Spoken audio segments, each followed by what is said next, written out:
Hi, everyone, and thank you for joining us for How to Build an Effective Relationship with Your Client. My name is Jason Whitehead. I'm the CEO of Tritons, and I'm also joined by Shelly Sabhikhi, a consultant and someone who I've worked with for a bit now to help put together this webinar and introduce ourselves. Just to give you a little information here, I started Tritons back in 2006 and have been working in the field of customer success and software adoption for over 20 years now. Our company, Tritons, does a lot to actually help work with the buyers and sellers of software. So on the seller side, we help develop customer success training programs and consulting services. And on the buyer side, we actually help the buyers of software make sure that they're implementing it and driving adoption, getting value from it year over year over year. Really excited to share this topic. This is one that comes up all the time in our training courses, and we've had a lot of interest in it, and really hoping to share some good tips and advice for everyone out there, and look forward to spending some time with you. So Shelly, would you like to go ahead and introduce yourself? Sure, thanks, Jason. So I have a background in industrial engineering and an MBA, and I have over 8 years of improv experience, both in performing and coaching. I have over 10 years of industry experience and spent several years working as a consultant for a few startup companies as well as Accenture. And for Accenture, I was a consultant in IT strategy and had the opportunity to interact directly with clients, helping them to develop their 3 to 5 year roadmap within IT strategy. I've used my skills as an improviser and as a consultant to help develop relationship building strategies for customer success. After Accenture, I started my own financial trading company, but I'm interested in rejoining the corporate world. I'm currently looking for new opportunities within customer success. So if you know anything that might be a good fit, please feel free to reach out to me either through LinkedIn or through Tritons. Great, thank you. Shelly and I got to know each other when she attended the Customer Success Conference up in Boston, and as well as the Customer Success Training Camp that I delivered. And she really had some great experience and sharp insights into the area. So it's really exciting to be able to work with her on this webinar, and highly encourage anyone who's interested in her services to get in touch. So with that as a background, just a couple of house cleaning items here that I wanted to go over. One, this webinar is being recorded, so we will be sending out a link to the replay in the next day or two. And you will also be able to find it on our website, tritons.com, under our resources link. As we go through, I encourage everyone to type any questions that you have into the question and answer box. We've already received a few from the registration list, and we'll try to cover them all at the end of the webinar. So please don't feel you need to wait to ask your questions. Just go ahead and type them in, and we'll go from there. Also, at the end of the webinar, we'll be sharing some more information about some of Tritons services and training available, including some exciting new release of our online customer success training. Just to let you know, a lot of the material in today's webinar is directly from our training course, so you'll get a sense of some of the activities involved in some of the content that we deliver. So with that, let's just jump right in. You know, I think everyone's here for a different reason, but let's start by really just sort of clarifying, you know, why is relationship building so important, and what's the impact on customers and vendors alike? Shelly, do you want to lead us off? Yeah, sure. So in the next few slides, we'll cover why relationship building is important and go through the purpose of any customer interfacing role. So building and maintaining a relationship with your customer is something that's so important, but it isn't discussed often enough. Even though your product or service may be top-notch, you might be losing out on business if you don't have a strong customer relationship. You could have the best product or service in the industry, but if your customers don't have a positive customer experience, there's a chance they might churn. 66% of business-to-business customers list bad customer experience as one of the primary reasons for churning. And if one of your clients has a negative customer experience with your company, they're more likely to tell other people about their negative experience, which can impact your business with other customers. As an example, if you think about going out to eat at a restaurant, the food might be great, the ambiance might be spectacular, but if your server rarely checks in on you, or if they bring you the wrong order but don't try to fix the situation, you're likely not to go back to that particular restaurant. And you're likely to tell your friends, and that might influence their decision on whether to go back to this particular restaurant. So you want to make sure that your customers are having a positive customer experience in addition to having a great product or service offering. Relationship building should be done by every member of the team. For some people, this comes naturally, and for others, it's harder to do. Some people are natural people persons, and they have no problem with building and maintaining relationships. For others who might find this challenging, you might have to follow their lead and communication style and let them set the pace for the relationship. Regardless, it's important that every member of the team be involved in the relationship building process. And the goal of this webinar is to provide tips and techniques that we found work well and are very impactful. Yep. You know, that's so important too, because one of the things that we often say, you know, contracts are between companies, but relationships are between people. And it really, you know, Shelly, I think you're right. That's so important that every member of the team learn how to forge good relationships with the customers and to really reflect well on the organization, because ultimately that's what it comes down to.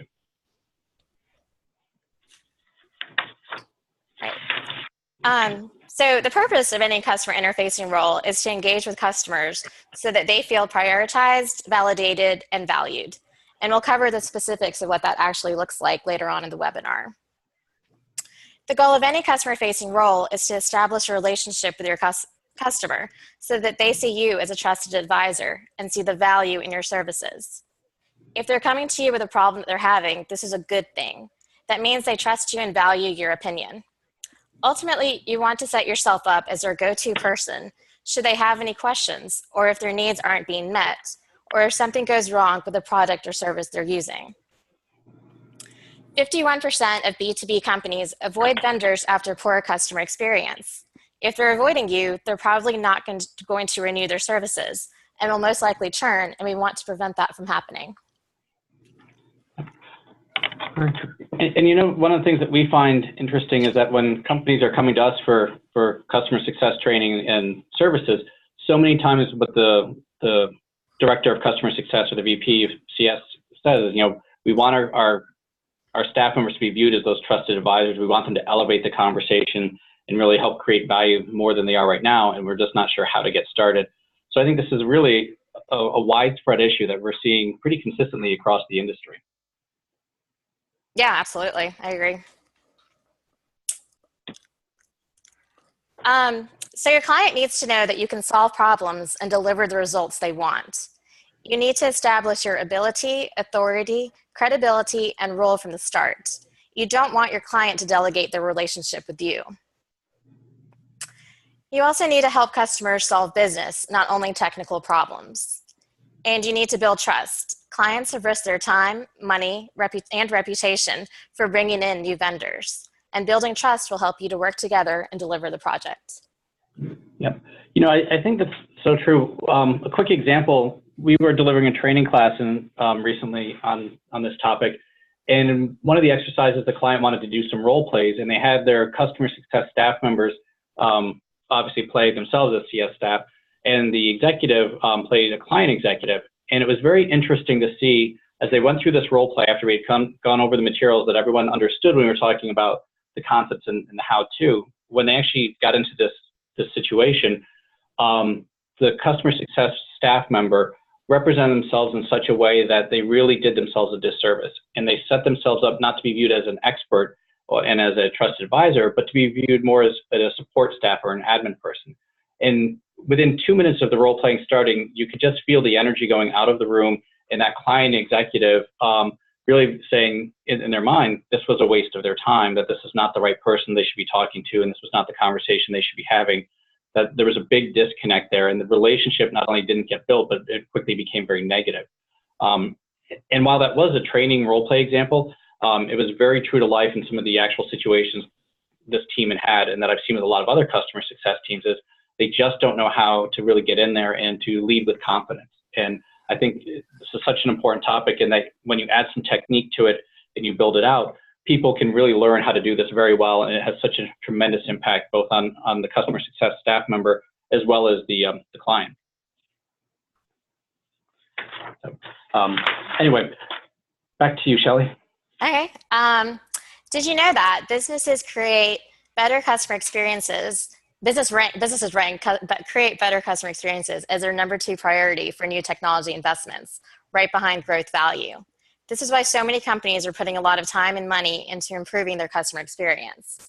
72% of businesses say that improving customer experience is their top priority. A great customer experience is a major competitive advantage that drives new sales. and it's predicted to overtake price and product as a primary brand differentiator for B2B sales by 2020. 89% of companies expect to compete mostly on the basis of customer experience versus 36% 6 years ago. And 62% of B2B customers purchase more services after a good customer experience, and they consider customer experience to be the competitive differentiator when determining which vendor to choose. Wow, that's some impressive stats there. All right. All right, so loyal customers are 4 times more likely to provide references for a company, 5 times more likely to repurchase or renew a contract from a company, 5 times more likely to forgive a company if it makes a mistake, and 7 times more likely to try a new product or service offerings from a company. And they're also more likely to trust a company.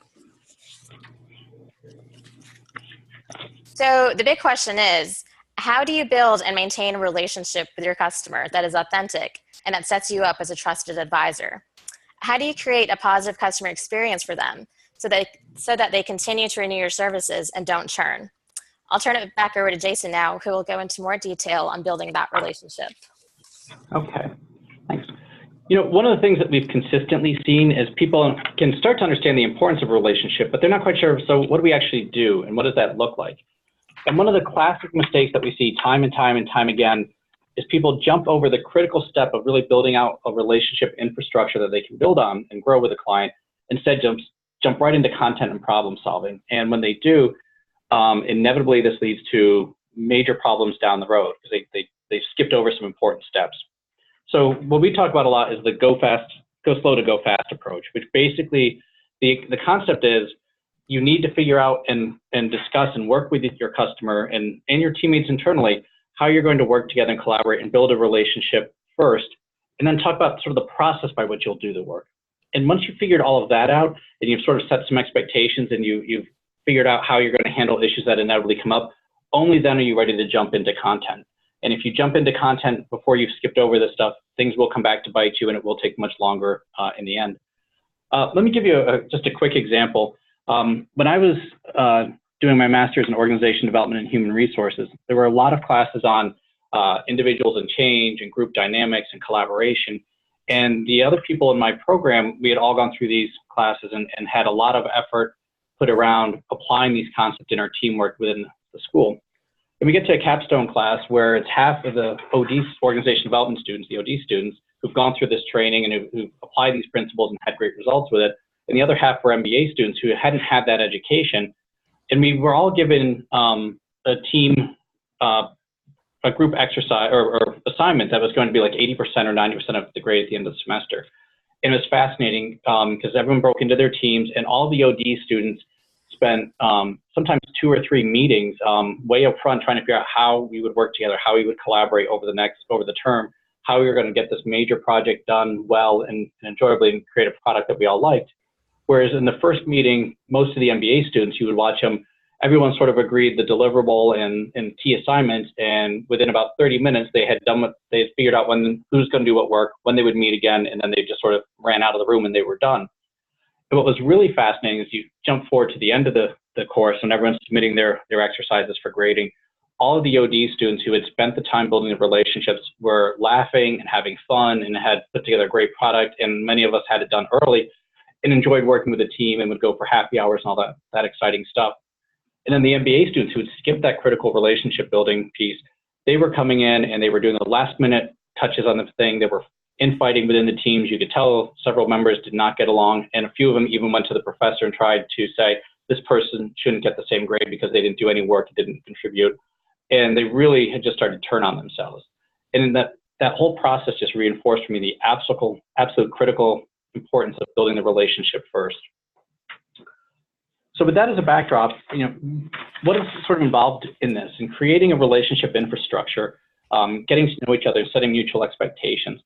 This really comes back to you've got to work with the individual people on your client side and not just the corporate piece. And it's not about the product, it's not about the technology. And it really is going through the effort and doing the steps to create those expectations so you can work well and collaborate together.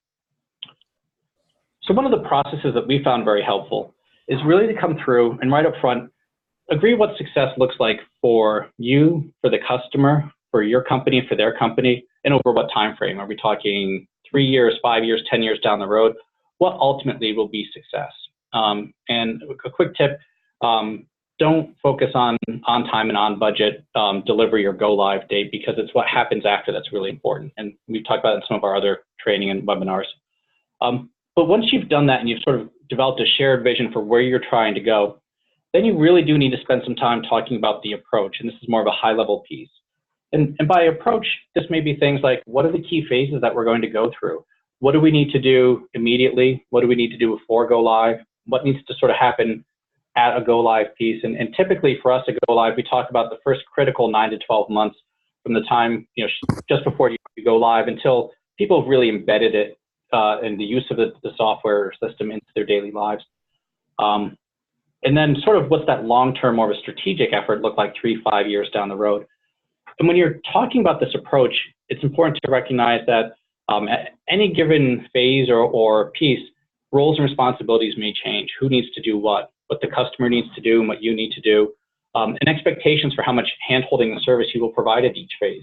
Because inevitably, and we had a couple of questions about this in advance, there will come times when you need to do more work with the client, more hand-holding up front, but then it's time for them to really take the lead, and your role and the resources and the activity that you do will shift and evolve. By having those discussions right up front, you ground some expectations and you can work through differences of expectation early, so that when you get to those milestones and phases, you can do a clawback and say, remember we talked about this, or we're now entering this next phase, let's talk about what needs to shift between responsibilities and expectations. So it's really important to do that right up front and sort of highlight for them, here's where you can expect things to shift and what that will look like. And the simple fact that you can outline a vision and sort of steps and processes and phases and how things will shift over time, that helps build trust from a client, especially if they're new to working with you or your software or your product, and sort of say, these are the big pieces. One of the other things that can be very helpful, because inevitably customers get nervous about, or customer success staff members often get nervous about having the renewal discussion, is tell them right up front, typically maybe it's 6 months before go live or 6 months before our contract, we start talking about renewals, or maybe it's 9 months. Sort of ground some expectations, like here's where we start bringing it up so you won't be surprised, and we don't expect you to make a commitment then, but we want to know if we're adding enough value to you so that you'd be willing to renew. Very, very important to set expectations, because then it makes it easier to start those conversations when it's the right time without feeling awkward or uncomfortable for both you and the client. Once you've figured out that high-level approach and processes and you've sort of worked through some expectations, then it's time to break it down a little bit more into identifying the specific ways of working. And this is a much more tactical, almost like procedure and process piece. So how often do we need to have conversations? Do you prefer to be copied on emails, or is your inbox too cluttered that you only want important things? Do you want a written status report every week or every couple of weeks? What does that need to look like? What's the escalation path when we have issues? And not if, because we know we will have issues. How do we do that?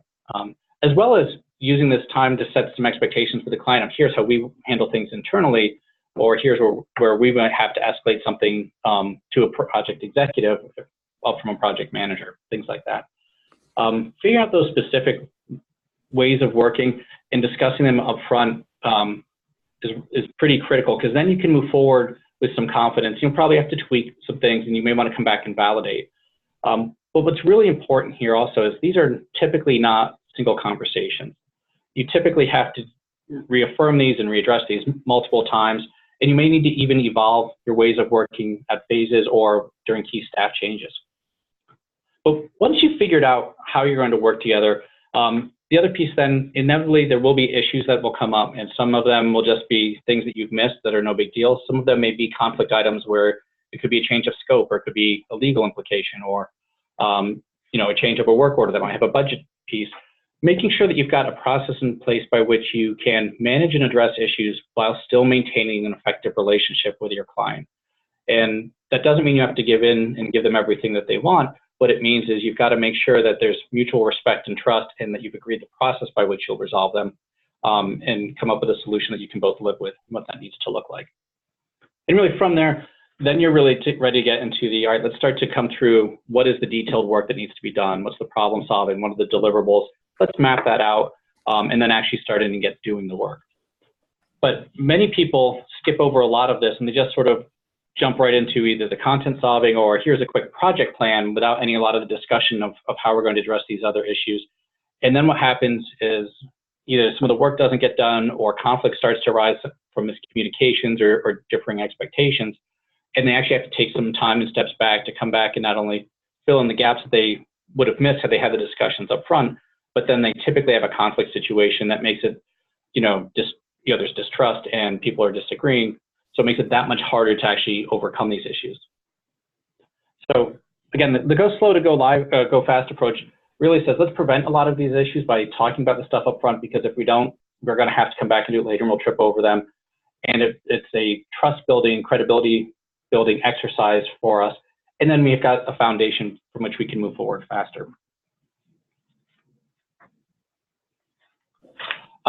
Just a little bit more detail on how to do this. Some of this too is as you're going through, recognizing the early conversations with customers, part of what you're doing is establishing rapport and credibility. And we talk about how it is risky with new customers for them to bring in an outside organization. There's time and budget and reputation risk.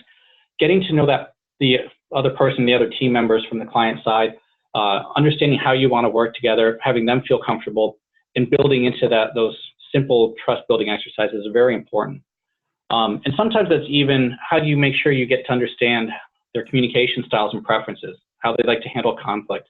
Are they visual learners or auditory or written? What's going to be the best way to reach them? And also share some of your expectations, because it is a two-way relationship. It's not a one-way relationship. We've talked about having ways of working to collaborate and then having the content discussions. But what's also important here is as you go in steps 4 and 5, you're going to learn about each other. And some things that you might have not understood up front will emerge over time. And they may change some of your expectations. You may need to come back and say, hey, is this still the right way of working? It's also important to recognize that when there are conflict issues that come up or issues that drain some of the energy from the relationship, you may need to come back and reestablish rapport and evolve your relationship based on those experiences, especially if it gets a little bit toxic in there. So those are some of the big steps.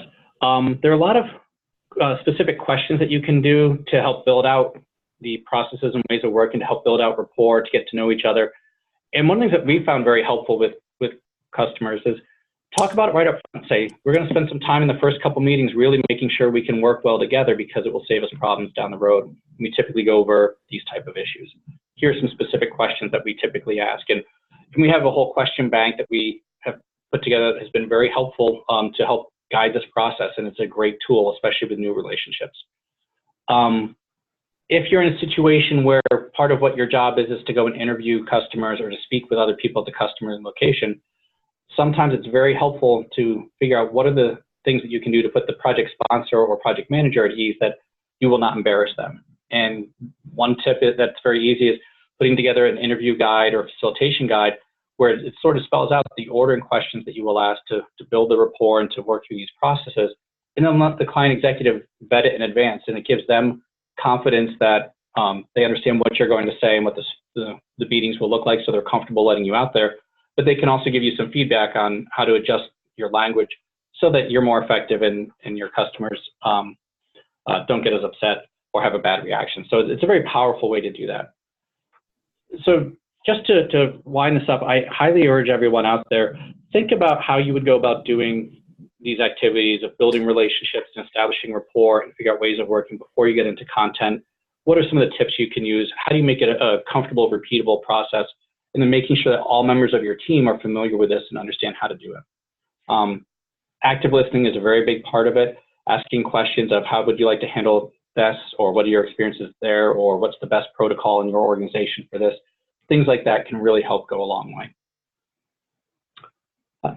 Shelly, did you have anything to add to that before I move on?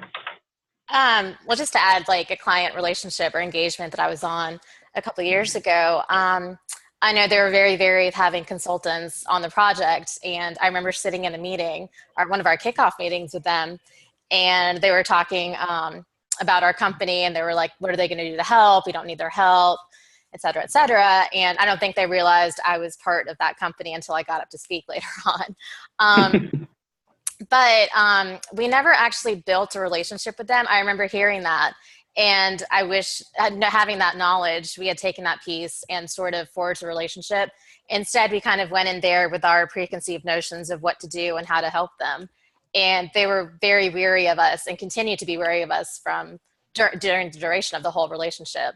And I'm not even sure that when we gave them a bunch of changes to implement, and I think they took some of them, but they weren't fully on board with us. And they didn't see us as trusted advisors. They kind of just saw us as people who were coming in there telling them how to do their jobs. Yep. You know, that's very true. And I've experienced similar things. And one of the things that we often have found helpful is when starting these conversations with the customers, say to them, look, it's very important to us and to you and the effectiveness here that you feel comfortable having us come in to your organization, because we recognize we're an extension, of you in this role and in this capacity. What are the things that we can do that would most make you feel comfortable, as well as make the other people in your organization comfortable interacting with us? How do we make this a pleasant experience for everyone? And the simple act of asking those types of questions, where you acknowledge that it's okay for the customer to be a little bit nervous about having you there, or to find out what are the things you should do, is very important. Similar thing that we've also done, very tactical, is ask what are the things that we should not do, or what are the types of things that will either get us into trouble or cause problems for others that we should try to avoid. And sometimes they'll say nothing, but sometimes they'll say, oh, we have a very political concern about X, or be careful asking about Y for this reason. So it's very effective to learn some of those gotchas and to ask the question of your project sponsor, of your project manager or peer on the client side early on, to both build that rapport, but also to make sure you don't step on any landmines that could hurt them or you. So with that as a backdrop then, Shelly, let's talk a little bit about what happens when a customer relationship goes bad, and also what happens when it goes well. Sure. So during one client engagement I was on, we had a client where our task was to redesign one of their practices. And the client seemed, again, hesitant to some of our proposed changes from the beginning. And I remember asking my managers why we weren't focusing on user adoption. And the response was simply that people don't like change. And nothing was discussed on how to get the client to adopt the methodology. The response was that it was up to the client to drive adoption and not us. So we delivered the final methodology after pilot testing with a few groups in the organization. And even though we had a great methodology and could explain the process in detail, we did not articulate why the new methodology would be more beneficial than their current state. And we also didn't attempt to form a relationship with middle management. The only people we had relationships were the executives. And it was middle management that were the ones actually using and implementing our proposed methodology, but we didn't have any relationship built with them. So ultimately, we failed to sign on new work because we couldn't convince the client that we were adding value, and we didn't have a trusted relationship. We were competing against other consulting firms on the same project to determine who would get signed for a bigger deal. And a competing consulting firm won more business from the client because they were able to convince the customers of the value of their deliverables.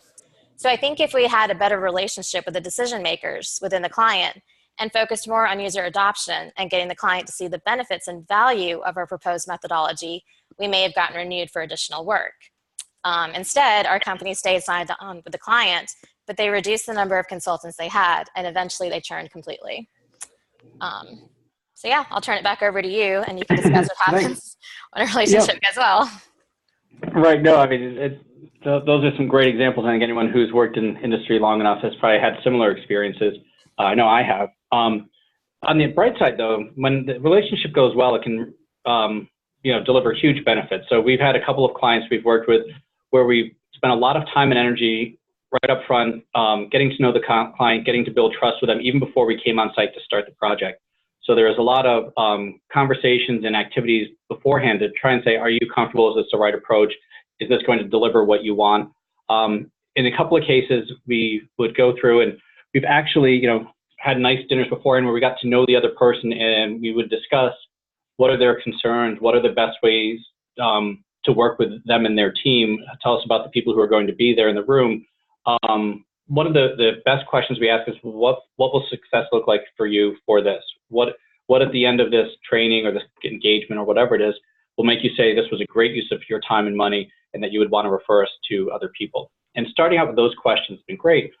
So in several client situations, we've done that, built rapport, and we've also started with small steps to prove our worth and even scope projects in a way that said, hey, why don't we start with the small engagements to make sure we can work well together and that you're comfortable with the value that you get. And then if you like what you see, let's expand from there. And in those situations, what we found is when we've done that and we've delivered well, the people that brought us in have been great advocates for us internally, helped win us additional work in those client situations.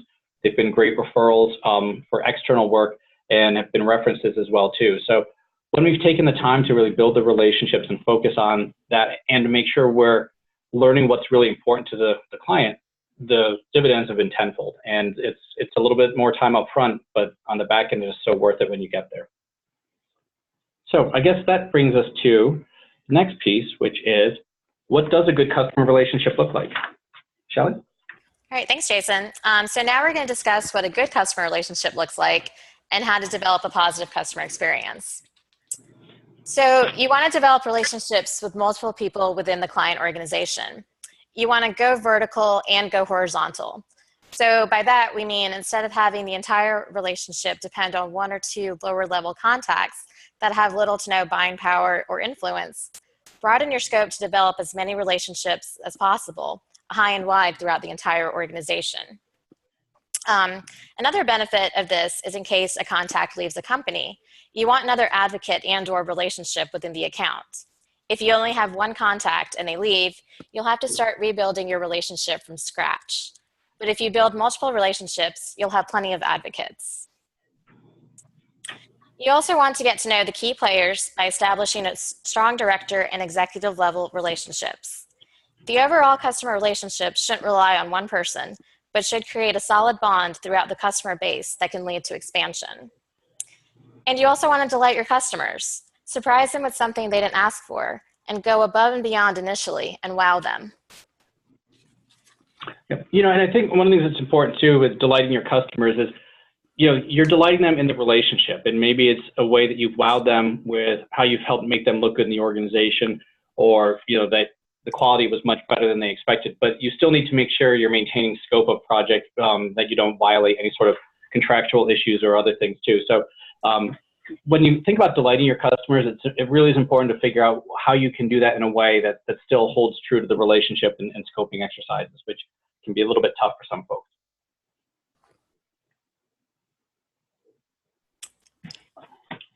All right, Shelly? All right, so part of building an effective relationship with your customers is being able to prioritize, validate, and value your customers. So in order to prioritize your customers, you need to listen first and have regular touch points. You need to ask the right questions to assess their current state and determine what problems they're trying to solve. You want to ask questions to shape the conversation, and you want to dig into what the customer values about your solution. Your questions should be around how to uncover problems you might be able to solve for the customer and to learn how their current state is impacting their business. You also want to discover common goals, like what you're trying to achieve and what does success look like and how it is measured, and those are your KPIs. You don't want to go in with preconceived notions of what needs to be done. Make sure you're listening to your client and working with them to create a solution that works for them. Anticipate their needs and upcoming problems, and be proactive in addressing those problems. You also want to keep in constant contact with your customer and have regular touch points with each of your clients. If they're having issues, work with them to solve them. So do more than just send email. If it's possible, set up phone calls, meeting, etc., to get a health check on how they're doing. Remind them that their business is appreciated, so have different events, educational opportunities, and case studies. And make sure that goals and KPIs are at the forefront of every conversation. Next, in order to validate your customers, you need to develop customer empathy and build trust. In any relationship, both personal and professional, people want to feel like you've got their back and that you're on their side. Just as an example, if you've ever seen a really good improv show, you know that everything is made up, but it looks rehearsed. And that's because everyone has each other's back. So that helps to continue the flow and trust. Same thing here, you want to make sure that your client knows that you have their back. So in order to do that, you want to invest time to figure out what the customer cares about. So those are their KPIs. You also want to set yourself up as a trusted advisor by taking the time to work out a client's issue and deliver the results that matter to them. And you want to work with them to solve problems, communicate effectively, and work together to come up with a solution that they're happy with. And finally, you want to think long-term. A new relationship with a client must be cultivated early on, so treat your client like a partner. Create a partnership with your customer up top to help drive adoption and organizational change. Set up the goal of renewal to be 20 plus years. You want your customer to know that you're thinking long-term and that you're committed to them. And the most important thing is to have a sustained effort to maximize adoption. Help them develop the capability to accelerate and sustain adoption over the course of 20 years of ongoing organizational change and uncertainty. And set the vision up early, but preserve the option to discover new opportunities within that framework. Yep, that's so true. And one of the things that has been very helpful is by getting people to think about a 20-year lifespan for our client. We've actually written a couple of blog articles on the 20-year renewal. It sets the expectation that you want to be there for a long-term relationship, but also with the client is that you recognize that you've got to add enough value that they would want to keep you there for 20 years or more. And having discussions around what would it look like for us to work together for that long of a period, how do we make that happen, what kind of value do we need to generate, that can shift client thinking pretty substantially to figure out, all right, let's build a relationship that works. We're in here for the long haul. How do we make this happen? Now, whether you get the 20-year renewal or not is a different thing, but getting people to even think in that direction is a pretty big shift that can be very impactful.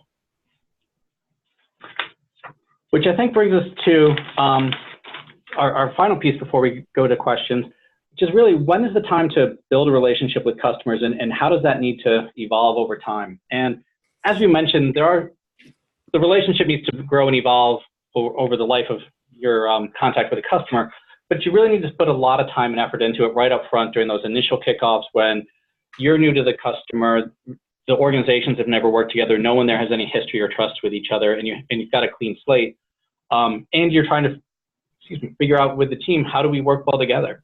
What does that need to look like? So there's definitely some right up front from the first moment that you get introduced. In some cases, if you're in customer success, you may even start this process before the sale is closed if the sales team brings you in earlier, starting to build that rapport and relationship, and even tell the customer, once you sign with us, this is typically we spend some time up front trying to figure out how we're going to work well and most effectively together. And then keep in mind that during those initial meetings where you've met the client sponsor or the project manager, you're starting to meet other people in the organization. It takes time to build a relationship. It takes time to build trust and have the interactions you need. This will cover multiple meetings. So making sure that you are aware of that, and you may need to put time on a lot of the agendas to go over ways of working, to go over expectations, confirm is this still accurate? Are we actually, now that we've started to work together, are we holding up true to what we've said we would do, or do we need to adjust expectations? But making sure that you're spending some time up front on those initial meetings. And then I think this one's very critical. Anytime that there's a staff change, as you think about group dynamics, whether it's your client left and someone else has taken over, or the project is just at one of those pieces where there's regular staff intervals and people have gotten promoted or what have it be. But whenever there's staff changes on your side or theirs, making sure that you're coming back to build those relationships between the new people is very, very important, and that the team is still operating very productively. So making sure that you're doing and putting time in the agendas to address relationship issues is key. And then, as we've mentioned before, key phases in a project or a key milestone, use that as a touch point to come back and say, let's do some lessons learned. Did we operate effectively as we could have? If not, why not? What do we need to change going forward? If you're going from like pre-go live to post-go live, even talking about how does our relationship need to evolve now? How do roles and responsibilities change? Let's talk about expectations about what we can deliver, what you can't. And this is pretty critical, especially in situations where there may be some contractual implications of, okay, now that you're live, you no longer get these services, or we don't spend so much time with you, but here's what we do. Being able to just talk about that and being able to have some direct discussions about how the relationship needs to evolve is pretty key. So just some things to think about there. Before we jump to questions, I just wanted to close it out a little bit here by saying also, this has just been a quick introduction to some of the material. If you are interested in other areas where we could help you with that, wanted to let you know we do have a variety of training services available and workshop services, both for customer success and software adoption, as well as we're preparing to relaunch our online customer success training in the next week or two. But there is a demo available now. We'll include this link going out to everyone, where you can go in and preview a bit more of the content and get a feel for what it is in case you are interested, for you or other members of your team. So with that said, we did get a couple of questions in advance. I see we've got a couple more in the queue right now. Let's jump in, and if you have questions as we're going, please type them in now and we'll try and get to them. But I think one of the first questions that we had, Shelly, and if you want to jump in and we can sort of share these as well too. How do you engage with customers who are lukewarm about products and get them to be excited about strategy? Yeah. Shelly, do you have thoughts? Yeah, sure. So I think one way you can differentiate yourself, because products are becoming more and more similar and features are becoming more and more similar. So I think you can differentiate yourself by educating the customer about your value proposition and share with them your roadmap and think about how to stay relevant in the future with them and build that relationship and make sure that they know that you're there to help them take care of any upcoming problems. Yeah, and I think that also ties into what we've done in the past, which is the idea of how do we make sure that we're talking about business outcomes and not just technical ones. And when you say, what does success look like 3, 5, and 10 years down the road, and you get people envisioning how their organization will be performing better and changing the way they work on a daily basis, and they start to get excited about the future that they're going to create. And then you can use those as touch points and say, you know, great, that's our success definition. Let's talk about the steps that we need to go to get there, what you need to do and what we need to do to help make sure you achieve that. And then we can, from there, figure out where does this map to the product. But if you just go to product or features and functions, it's going to be very hard to get people excited.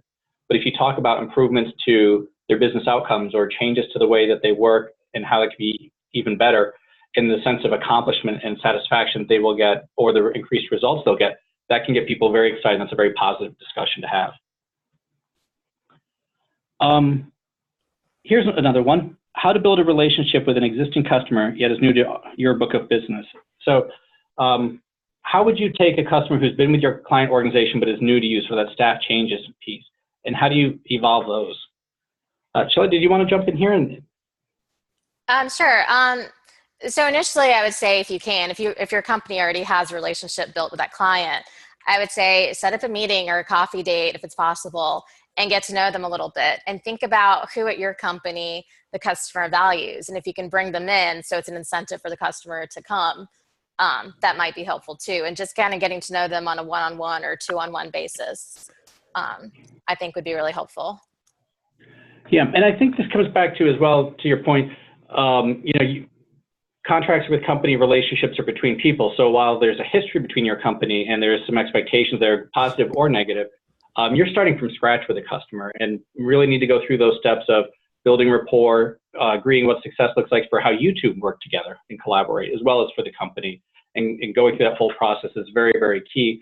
And as part of an outreach, it can be very important to say, want to make sure that we're delivering, or I'm delivering the service that you need. Let's spend some time. And then you guide them through the discussions that you need to have about how you're going to collaborate well together and effectively. And similarly, there's a question that comes in. How can you discuss how to connect with your customers who are difficult to engage with? We get that quite a bit, where our clients will say, we get on the phone with them when they first sign up and they won't return our calls, or they'll have one call with us, but then they won't return calls. They won't follow through with emails. They won't do those sort of steps. A couple of things that have been helpful here is when you're having those initial discussions early on, and when you have them, really commit to talking about the process by which you'll work together and how you will immediately start to collaborate. And using for things like my commitment to you and your commitment to me, and discussing, say, this is really exciting times, but we have seen with a lot of clients where people get busy and things happen after this initial meeting, and then people aren't able to return calls, emails, and stuff. Let's talk about how we're going to handle those situations so that we can resolve these issues.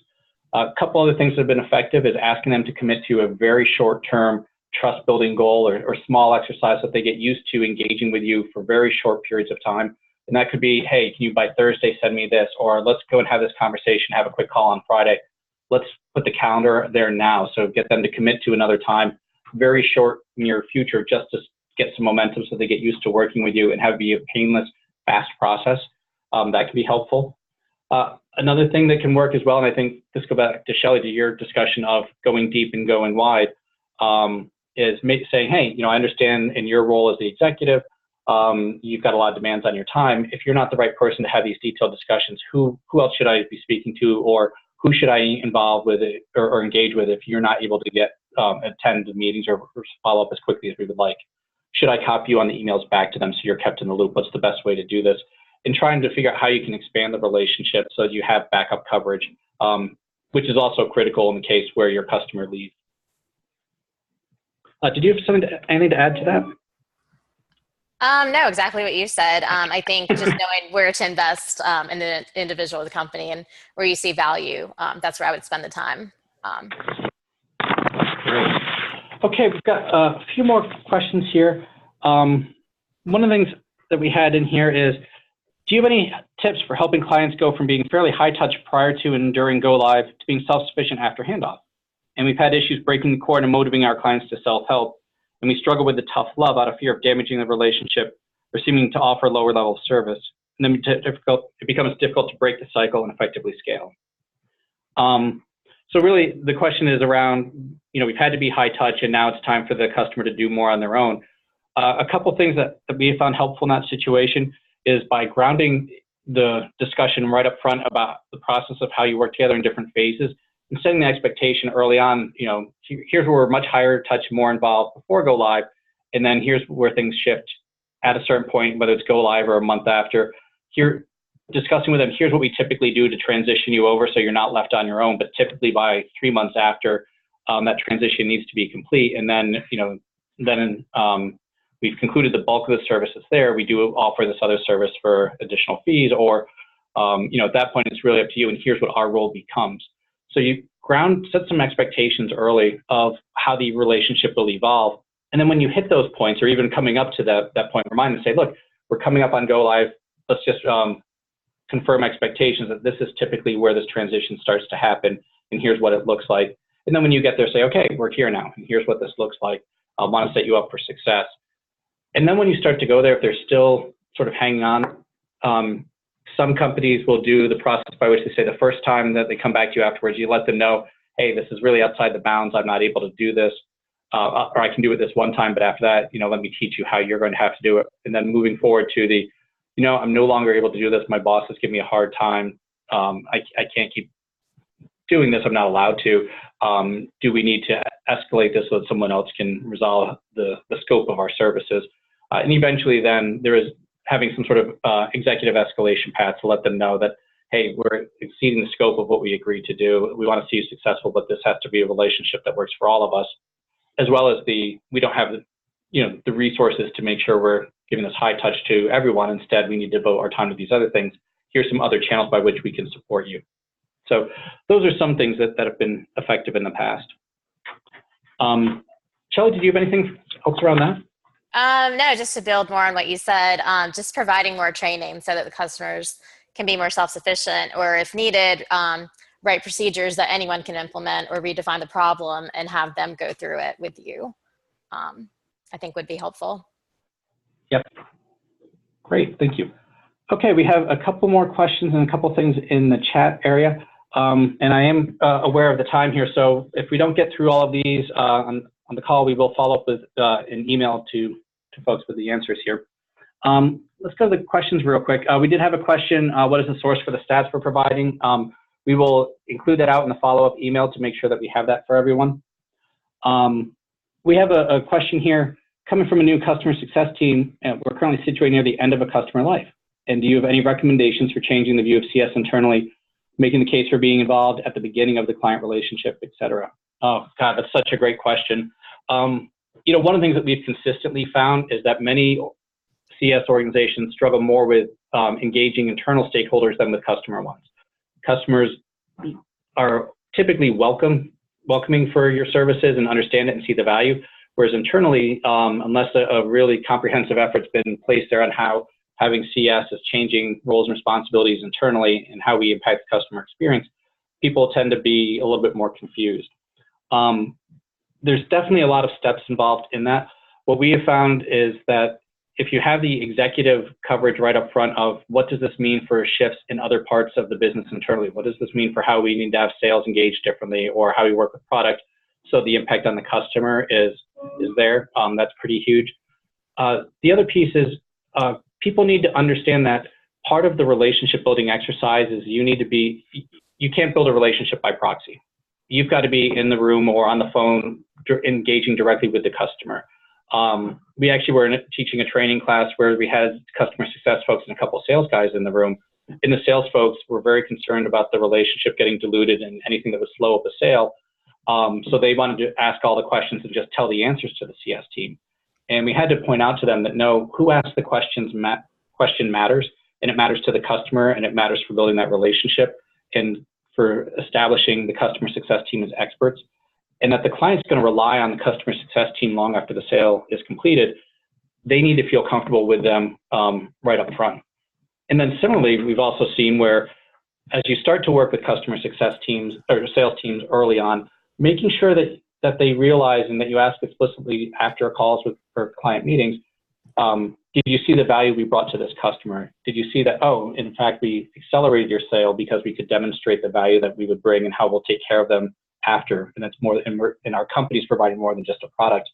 Making sure that the salespeople start to see the value that you can bring is pretty critical.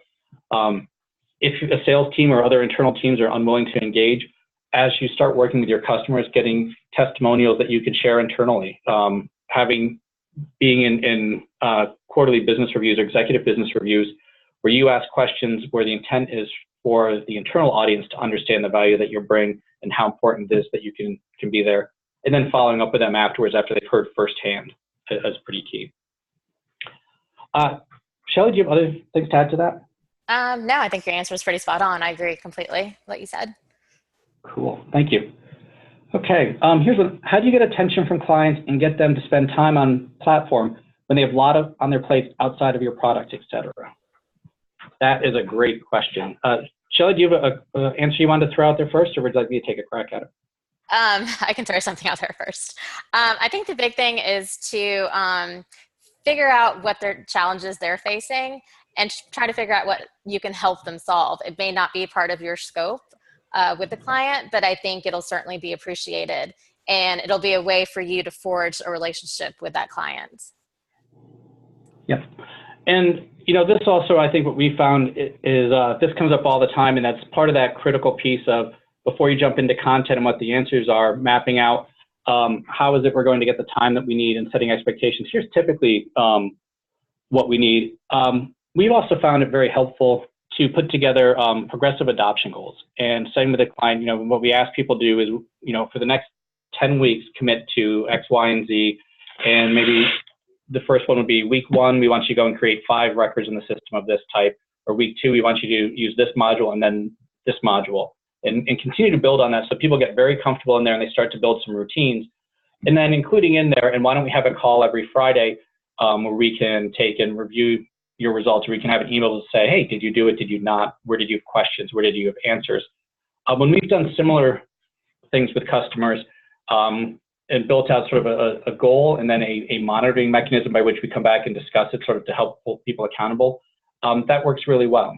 And by talking about it right up front and say, can you commit to this? Will you do this for this short period? If they say no, you can ask who else could do this on your behalf, and you can connect me to this person. If they say yes, great, go for it. And now you've got a reason to follow up with them.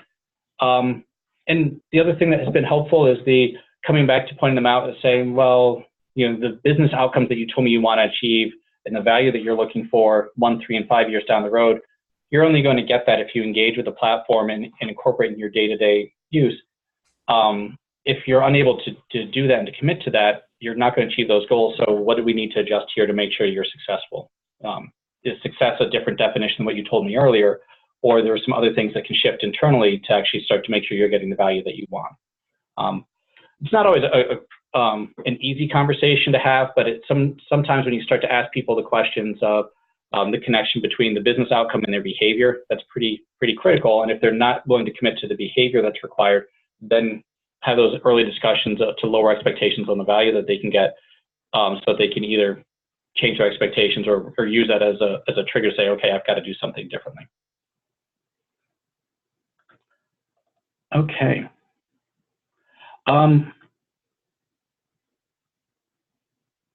So here's another question. As a new team within the organization, and we have little relationship to draw from, how do we engage non-responsive clients? Wow, that is a tough one that comes up quite a bit. What we have found is, like we said, if you're able to engage with them early to set expectations and get agreements, using language like commitment is pretty powerful. Scheduling the next meeting beforehand, before you end a meeting. If you've been delegated down from an executive, making sure that the person you're working with knows here's when I report back to the executives, or here's what I'm going to copy them on emails, telling them in advance so that they're not surprised or upset that you're doing this, but letting them know. But we've also seen clients where the other situations are, it's procurement who brought them in, or they don't have a contact beyond procurement, or maybe it's IT, but they don't have a contact within the business. And that can really struggle. And then sometimes they need to get creative to figure out who is the right person to be that business sponsor, and how do I reach that person to build those relationships and get them used to our services. The best time to do that is right up front, even during the sales process, and making sure the sales folks are setting you in and setting an expectation. Great. When you sign the deal and we started, here's the first 3 things that you should expect, and having the salesperson say, it's really critical that you make time for this meeting with the customer success person. The reality is sometimes it's hard, and there are some customers that for whatever reason, you're just not going to be able to reach. But try to get creative and try to find alternative people to talk to. Ask them if you're not the right person, who is the right person. I want to be respectful of your time, yet still want to make sure we're delivering the service and value that you guys have just purchased. How do we do that effectively? Shelly, other ideas? That's actually a problem I ran into quite a bit during some client engagements that I had. So yeah, it was really about being persistent, and if we had to, going to their directors or executives and kind of resetting expectations and kind of having them delegate it back down instead of us doing it. I think that was kind of the approach that we use sometimes. Great. Okay, and then our final question that we have, we're a small SaaS business, and we're at the starting point of creating a customer success team. And what's the first thing as a CSM I should do, and where do I start the work? Wow, that is a good one. I think it really depends on where you are in the process. If there's the expectation has already been set internally of what is the role of customer success, what is the scope of what you're delivering, what is it you have the capacity to deliver given the size of your organization, the resources that you have. I would start first with what is success internally, so that you know where you need to be and commit to what you can and can't do. But then once you sort of figure out that internal dynamics, and the reason I say that too is we've actually found a lot of organizations that have invested in customer success only to pull it a year later. Or we've had some organizations come to us, they're on their 3rd iteration of setting up a customer success team, and for whatever reason, they didn't get it right the first couple of times. So really making sure you're paying attention to the internal dynamics and expectations of what's expected and also what's possible given your capacity. But then when we look at it is really starting to get to know our customers and say, where is it that they're struggling to get value from their relationship with us? And not to use the system, not to get the system live and not about the technology, but to either generate and or perceive value from our relationship. Talk to them, find out where they struggle with that so that when it comes to renewal time, they will renew and expand, and then work backwards and say, all right, here's the expectation for what they have. Here's where they're having trouble. And if the trouble is they're having trouble adopting it internally, they're not implementing the right way, they're not driving adoption, they're not structured to measure success, they've got the wrong success measures, they have other issues going on, figuring out where their problems are and then figuring out what you can do to help solve those, and then work backwards from there. So always start with success in mind. It is a very large task. The other thing I would throw through is making sure that you have the right people on your customer success team. We do see all the time where people have built up teams where they basically took whoever was available in the company and reassigned them, not really knowing what the role of customer success was for that organization and the skills required. and they had the wrong people who were not happy and just not capable of doing what was needed. And then also, obviously, since customer success is a new and evolving field, there tends to be an educational component in there that says, what do I need to get trained up and learn about customer success so I can deliver effectively? And what do I need to learn about adoption and creating value from technology that my customers don't know so that I can educate them well? So there tends to be that, but building out customer success teams is a load of fun, and coming up with the right ways to engage clients and the right methodology is very, very exciting. So I think you're in a great place. Shelly, did you have anything else you wanted to add to that? No, not really. I agree with what you said. Yeah, just yeah. Excellent. Okay. Well, with that as a backdrop, Shelly, I don't know if you want to give a closing piece, and then we'll wind down and end our webinar.